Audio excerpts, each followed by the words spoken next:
Mas, e a gente tinha bolado para fazer uma tremenda de uma festa com a igreja, depois uma festa, Sei. mas não deu tempo da gente realizar. Porque foi nesse meio tempo, então? Foi. Porque ela já estava, então, quando vocês casaram, já estava na novela da... Já, a gente casou antes da novela. A gente casou, acho que antes da novela. Ah, e vocês iam programar, tipo, uns meses depois. A gente estava ensaiando uma peça enquanto ela estava fazendo a novela, chamada Vem Dançar Comigo, que era o Duda Ribeiro que estava dirigindo, com o João Brandão, que fazia um contraponto, que era o autor e fazia um contraponto. Não, o Duda fazia um contraponto e o João Brandão estava dirigindo. E depois dessa temporada, a gente ia ficar 1 ano viajando pelo Brasil, porque ia terminar a novela dela. A minha também, eu estava fazendo Deus Nos Acuda. Ia dar certo, viajar junto. Já viajar junto. E depois de 1 ano a gente... Ia casar, entendi. Ia ter filho. Ia fazer a festa, mas aí tínhamos programado um filho. Oh. Mas não deu tempo e o destino quis... O destino não, mas os assassinos quiseram dessa forma, mas é isso. Caramba. E como que foi isso? Eu sei que é difícil para você estar fazendo 30 anos e deve doer tanto. Olha, quanto... Vilela, eu vou te dizer, foi o momento mais difícil da minha vida. De uma forma sem comparação, né? Sem comparação com absolutamente nada. Se eu começar a falar aqui e me aprofundar, a emoção vem e eu prefiro não me aprofundar aqui, até porque a HBO vai lançar isso, que vai falar com muito mais clareza. Vai ser bem profundo. Eles foram bem fundo. É mesmo? Não pouparam absolutamente nada nem ninguém e trouxeram a verdade absoluta sobre fatos que as pessoas não têm ideia. Porque foi falado muita coisa na época, foi ventilado muita coisa. Foi ventilado que eles tinham um caso, coisa e tal, e pô, a gente provou por A mais B que eles nunca tiveram um caso. Né? Isso nunca me passou pela cabeça. Porque isso, me corrija se eu estou errado, isso era para diminuir a pena, porque se fosse passional, não tem a ver com isso? Ou não só a pena, claro que tem a ver com isso, mas abranda a gravidade do fato na cabeça das pessoas. Não, então...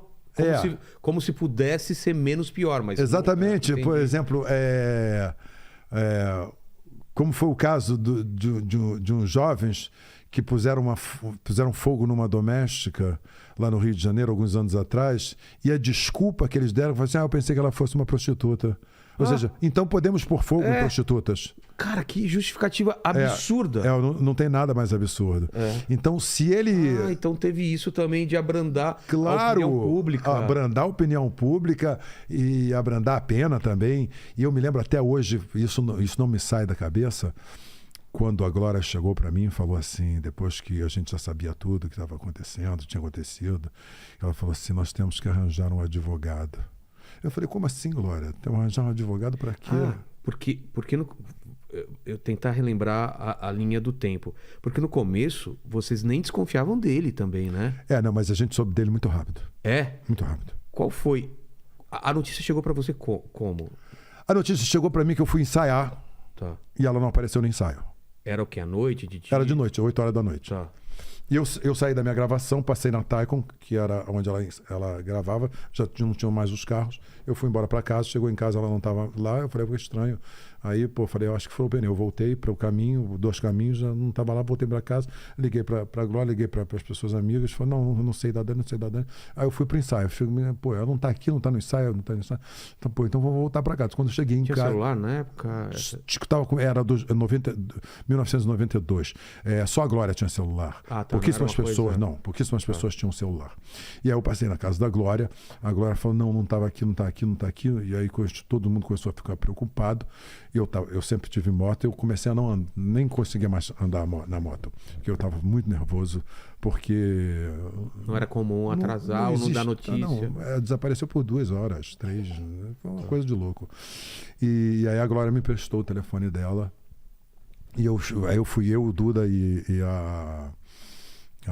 vou lembrar. Enfim, fomos lá para minha casa, aí quando chegamos em casa, a atriz estava fazendo a mãe dela. Aí quando chegamos em casa, o porteiro do prédio, eu morava no apartamento, falou assim, olha, o policial da 16ª teve aqui, pediu para você dar um pulinho lá. Eu falei, graças a Deus. Para você foi um alívio? Foi, porque eu falei assim, ela está detida. Nunca... Entendi. Não podia passar na minha cabeça que a minha mulher tinha sido tinha ou roubado, assassinado, nada. Aí quando eu cheguei na delegacia, eu falei assim, olha, eu já muito nervoso, né? O delegado ali em pé, um delegado jovem, falou assim, eu tô aqui porque passaram na minha casa e disseram para eu vir para cá. Eu sou marido da Daniela Pérez, isso aqui é o senhor é marido, assim. E a senhora quem? Ela falou, a senhora é a mãe? Ela falou assim, a atriz, como é o nome da atriz? O Lene pode procurar quem fazia a mãe da Daniela na novela. Não, é grande amiga minha, mas eu tô com um branco aqui, é incrível. Não, tudo bem. Ela falou assim, não, eu sou mãe na novela, então eu queria falar com a senhora. Eu falei, o que o senhor pode falar para uma amiga que não pode falar para o marido? Aí ele falou assim, senhor mantenha calma, por favor. Aí eu fiquei, ali, igual um doido. E aí tinha um policial ali, ele falou, eu que fui na sua casa. Você foi na minha casa? Porque eu encontrei o seu carro. Você encontrou meu carro aonde? Encontrei o seu carro lá em direção ao Recreio, que era um lugar totalmente diferente. Longe. Você encontrou o carro lá assim e minha mulher? Ele falou, não sei. Aí eu peguei, a Glória tinha me emprestado o telefone. Mas você sentiu nele que ele sabia ou não? Não. Ah, tá. Aí eu liguei pra Glória e falei assim, Glória, a Dani foi sequestrada. Putz. Que encontraram o carro dela. Ela não tá lá. Não tá lá, foi sequestrada. Volta Marilu Bueno. Marilu Bueno fazia a banha. Marilu volta e falou assim, Raul, você tem que ser muito forte. Mas a Dani não tá mais entre a gente. Aí, claro, eu me desesperei. Foi de sequestrada pra morta. E aí, o que eu fiz? Imediatamente, eu fui no policial. Tá. Aí falei assim pra ele, o carro tá muito amassado? Ele falou assim, amassado? O teto amassado, as laterais amassadas? Falou, não. Você achou que podia ter sido acidente de carro? Eu falei, capotou. Eu falei, o carro não tá amassado? Não tá amassado. Não houve nada com o carro? Falou, não. Eu falei, minha mulher foi assassinada? Ela falou assim, não sei. Aí eu falei, eu quero ir lá. O cara falou assim, não, você não vai, eu vou, eu quero ir saber onde é que é. O cara falou, você vai, mas você não pode pôr a mão no corpo dela. Putz. E eu falei, não tem problema, eu não ponho a mão no corpo dela. E tava eu, o irmão dela, que hoje é advogado, o Rodrigo, a Marilu e o Duda, mas acho que o Duda nem foi, porque ele não teve condições. E a Glória até então estava na casa dela. Estava na casa dela. Quando eu falei que a Dani tinha sido sequestrada, ela estava indo para a delegacia. Tá. Aí quando eu cheguei lá, eu vi a Dani. Aí eu estava chorando muito, né? Aí eu parei de chorar. Eu parei, fui ali, olhei. O irmão dela não quis ir ver. Aí eu fiquei olhando assim. Achei aquilo tão estranho, Vilela, tão tridimensional, tão outra dimensão, sabe? Aí eu saí dali, cheguei pro Rodrigo, irmão dela. A situação toda. Ah, tá. O corpo, o que eu estava sentindo, a energia que estava rolando ali. Aí eu cheguei para ele e falei assim, Rodrigo, não é a Dani. Ele falou assim, não, desculpa, deixa eu te explicar melhor. É o corpo da Dani que está ali, mas ela não está mais ali. Eu tive uma nítida sensação. Eu sou espiritualista, não sou praticante, mas eu falei assim, mas eu tive certeza de que a alma dela estava sofrendo ali. Porque você não é tirado do seu corpo com 22 anos, velho, com a violência de 3 facadas no pescoço e 18 no coração, e você parte normal. Ninguém precisa me explicar isso. Eu não preciso ir a nenhum centro, nenhum... É uma coisa que... É uma coisa que eu aprendi na hora. Eu li e falei, só olhando. Fudeu. Muito. E claro, você não tinha nenhuma informação ainda de como tinha acontecido. Você já sentiu? Não tinha nenhuma informação. E o que me deixou com muita... Mas como que tava? O rosto? Tudo... Não, estava normal. Normal, tá. Estava normal. Tinha uns furos aqui, mas eu não sabia o que era. Tá. Eu achei que ela tinha tomado uns tiros. Né? E depois um fotógrafo, ou seja, a polícia diz para eu não pôr a mão. E aí vem um repórter, fotógrafo, e abre a camisa dela para fazer uma foto. Ou seja, é um nível de incoerência, sabe, de outro planeta. Que absurdo. Tanto que o Vitor Fasano quebrou a máquina do cara, ainda foi processado e teve que pagar a máquina do rapaz. Mas, pô, eu só soube disso meses depois, né? Mas é um nível de... quando eu vi aquelas fotos, eu falei, mas ela não estava assim, com o peito de fora. Entendeu? Os caras Esse é um sensação, abutre, né? Um nível de sensacionalismo, assim, falta de sentimento, falta de tudo, falta de respeito com a família, falta de respeito com a pessoa, falta de respeito com tudo. Mas ela estava machucada, assim, de hematoma, essas coisas? Não, ela tinha o maxilar fora do lugar. Dá pra ver quando tá fora do lugar? Fica torto? Dá mesmo, porque o cara tinha dado um soco nela no posto, velho. Né? Mas isso tudo você vai ver lá no documentário. E aí foi muito difícil, eu estava muito fraco pelo mistério. Quem é que pode matar quem matou a minha mulher? Tentaram assaltar ela. Porque a informação que você tinha é que ela estava morta e o carro estava longe do corpo? Não, estava perto. Estava perto. Ninguém sabia quem foi, como foi, quantas pessoas, não tinha informação nenhuma. Mas aí no velório lá eu muito fraco. Porque a não informação te deixa muito fraco. Muito frágil. Mas tinha já informação assim, que hora que ela saiu da Globo, tinha câmera? Tinha tudo. E aí vem a minha mãe, muito sábia, falou, meu filho, senta aqui, eu lá no velório. Você tem que ser muito forte, a Daniela está com Deus, está do lado de Deus, mas quem matou ela foi o Guilherme de Pádua. Irmão. O quê? Irmão. Mas não tinha nenhuma suspeita ainda no ar, nada. Não, eu não tinha suspeita nenhuma. Não, ela tirou isso, ela sentiu isso? Não. Já estava preso. Já? Já estava preso. No velório ele estava preso. Cara, ela te deu a notícia, e aí? E aí eu virei um monstro, velho. Eu imagino. Aí eu virei um monstro. Eu tinha 7 pessoas do meu lado, não tinha nenhuma pequena e ninguém me segurava. Eu andava com os 7, velho. Arrastava os 7. As pessoas disseram assim, o Gasol tentou pular do segundo andar Não, é que eu subi no banco, na janela, e os 7 vieram assim, a gente vai cair os 7 lá embaixo, tira esse cara daí da janela. Você desliga, né? Você tem um foco, Irmão, eu tenho que ir atrás desse cara.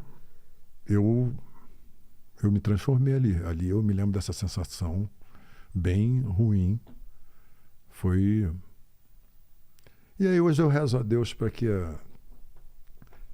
a gente tenha saúde, que minhas filhas vivam uma vida boa e que a vida continue. Mas, porra, cara, que...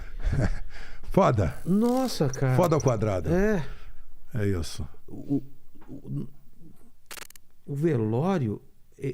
Mas o que? Ele se entregou? Eu não lembro. Como que ele não se entregou. Ele não se entregou nada nenhum. Em nenhum momento. O delegado, quando foi fazer... O policial brasileiro, velho, ele é muito safo. Muito. O que a Scotland Yard leva meses para o cara sabe em horas. O cara entrou na Taikon e falou assim, qual é o sistema aqui de... Taikon, o que é? Taikon é um estúdio que a Globo alugava. Tá. Que quando a cidade cenográfica lá, o Projac não estava pronto 100%. Entendi. Então se gravava muito no Taikon, montava as cenografias lá e era tudo interno, não era nada externo. Qual é o sistema das pessoas que entram aqui? Não, a gente anota a placa quando entra e quando sai. Deixa eu ver a lista de placas. Aí o cara viu, tá, e viu uma placa semelhante a essa placa aqui, no mesmo carro. Mesma cor, mesmo carro, placa semelhante. Tipo um número diferente. Assim. Exatamente. Número diferente, mas o mesmo carro. Falei, quem é esse carro? Esse é do fulano de tal. Foi ele que matou. Que era do Guilherme? Na hora. Ele colocou fita isolante? Fita isolante. Aí eles chamaram ele na delegacia. Quando ele chegou na delegacia, que ele entrou, os caras foram no carro. Tava a marca da fita isolante. Putz. Os caras, pode prender que é ele. E aí? Interrogatório. A gente sabe que é você. E ele, não. Aí deu a história. Aí tem uma hora que ele falou assim, então tá, eu vou dizer que fui eu. Mas eu deixei ela lá sozinha, eu fui embora e eu não sei o que aconteceu. Os caras falaram assim, não cola. Não fecha a história. Não fecha a história. Então, continua. Os detalhes você vai saber na minissérie, porque eu não sei todos os detalhes. Tá. Mas ele estava tentando na cabeça dele deixar o mais... Deixar que ele não fosse o suspeito de assassinato. Até que ele disse. Não, ele confessou, mas até falou que ele confessou. Tá. Teve uma hora que ele confessou, que falou assim, fui eu, mas eu estava sozinho. Por que você vai dizer que está sozinho? Ninguém te perguntou se você está sozinho. Nossa, o cara se entregou. Não, o cara entregou de propósito. Ah, você acha que foi de propósito? Claro. Eu achei que ele foi burro e se... Pode ser. Pode ser também. Pode ser. Mas o cara falou, eu não te perguntei que não, o cara não falou nada. Cara, por que o cara falou? Não, eu tava sozinho. O cara falou, tá. O cara saiu e falou assim, ele não estava sozinho, a mulher estava com ele. Na câmera da saída mostrava só ele e a Daniela, não mostrava a terceira pessoa. Não tinha câmera. Ah, não tinha câmera. Não. Tinha o depoimento do advogado Hugo da Silveira que passou e viu 2 pessoas. Mas você vai saber isso tudo lá. Bom. Mas o que eu quero dizer é o seguinte, quando ele confessou que tinha sido ele falou, mas eu estava sozinho. Aí os caras falaram assim, ok. Aí saiu e falou assim, a gente não perguntou se ele estava sozinho, ele disse que estava sozinho, ou ele foi burro, ou ele quer entregar alguém. E ele só quer entregar esse alguém e a mulher dele. Aí os caras foram a Copacabana, pegaram a mulher dele, estava com 8 meses de gravidez. Putz. Ela matou a Dani com 8 meses de gravidez. Cara, isso é... Pegaram ela e falaram assim, olha, pode falar tudo que seu marido já falou tudo. Pode ir falando. Aí ela contou todos os passos que eles deram. Todos os detalhes que eles deram. Todos. Sem tirar nem porra. Vocês vão ver isso tudo lá no documento. Todos. Isso foi filmado ou é depoimento escrito? É depoimento de todas as pessoas que participaram, os caras que lá para o carro. Isso é incrível. O que acontece? O Arthur Lavigne, que era o nosso advogado, ele falou uma coisa para mim que eu nunca mais esquecia. Você não consegue provar uma mentira. Você consegue provar uma verdade. Mas aí é o seguinte... Provar uma mentira? Você não prova uma mentira. Você não prova que você esteve num lugar que você não esteve. Ah, tá. Você consegue provar uma verdade, mesmo que você não tenha... A comprovação. Você sabe que isso aconteceu. Então você busca a prova. Ah, tá. E essa prova vai aparecer de alguma forma, rebater. Entendi. Agora, se você disser que você foi a algum lugar que você não foi, você não consegue provar isso. Agora, se você disser se eu sei que você foi naquele lugar e depois naquele, eu procuro a prova.